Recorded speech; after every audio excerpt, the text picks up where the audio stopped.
দাদা, আমি নবাবগঞ্জের বাড়ির সামনে একটা জায়গায় দাঁড়িয়ে আছি। কিছু দেখলে? হ্যাঁ দাদা, এই লাবণ্য সান্যালের পার্টির দুজন গাড়ি করে ঢুকলো, এছাড়া আর কেউ ঢোকেও নি আর বেরোয়ও নি। আচ্ছা, শকুনের মতো চোখ নিয়ে বসে থাকবে তিওয়ারি, বুঝতে পেরেছো? কে ঢুকছে না ঢুকছে সমস্ত কিছু। ওই বাইনোকুলারটা সাথে নিয়েছো? হ্যাঁ দাদা। শোনো, কোনো রকম ফাঁকিবাজি কিন্তু করো না তিওয়ারি, প্লিজ বলছি আমি তোমাকে, বুঝতে পেরেছো? নিজে অন্য কোথাও চলে গেলে, কাউকে বসিয়ে রেখে গেলে, সেরকম করলে কিন্তু এবার হবে না।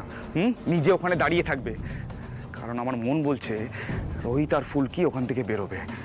হ্যাঁ, হয়তো একটু রাত করে বেরোবে, কারণ ওরা চারিদিকে জানাতে চাইবে না যে ওরা বেরোচ্ছে, কিন্তু ওরা বেরোবে। কাজেই নিজে ওখানে থাকবে, এক পা নড়বে না। কে ঢুকছে কে বেরোচ্ছে সমস্ত কিছু কিন্তু আমার জানা চাই, বুঝতে পারলে? আমি বারবার বলছি। হ্যাঁ, এবারে কিন্তু ভুল হলে বিশাল সমস্যায় পড়ে যাবো। আর শোনো শোনো, ওই শুধু সামনের গেট না, পিছনে একটা গেট আছে, সেখানে নজর রাখবে। কোনো বোকা বোকা ভুল কিন্তু প্লিজ এবার করো না, আমি বারবার করে তোমাকে বলছি, ইম্পর্টেন্ট বিষয় কিন্তু।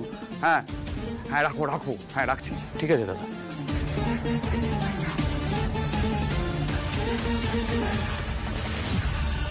তিওয়ারিকে ভরসা করা যায় তো? ও বন্ধ করে ম্যাডাম, ওই তো আমার একমাত্র ভরসার জায়গা। কোনদিন আমাকে ঠকায়নি, আর ঠকাবেও না। ঠিক মতো নজর রাখতেও কিন্তু একটা স্কিল লাগে, বুদ্ধি লাগে। পারবে তো ঠিক করে কাজটা করতে? আমি কিন্তু গোটা বিষয়টা নিয়ে খুব একটা কনফিডেন্ট নই, যথেষ্ট ভয় ভয় লাগছে। এখন যা কন্ডিশন, তাতে আমাদের প্রায় দেওয়ালে পিঠ থেকে গেছে। আমাদের যেভাবেই হোক জানতে হবে যে বড় রাজাবাবুর খোঁজ ফুলকি আর রোহিত কোথা থেকে পেয়েছে, আর গোটা বিষয়টা কোন দিকে এগোচ্ছে। চোখে চোখে রাখতে হবে, কোনো ভুলভ্রান্তি যেন কিছু। বলছি তো পারবে ম্যাডাম, এত টেনশন কেন করছেন? তিওয়ারি পারবে, আপনার সামনে তো বললাম যে বিষয়টা কতটা জরুরি, শুনলেন তো ফোনে।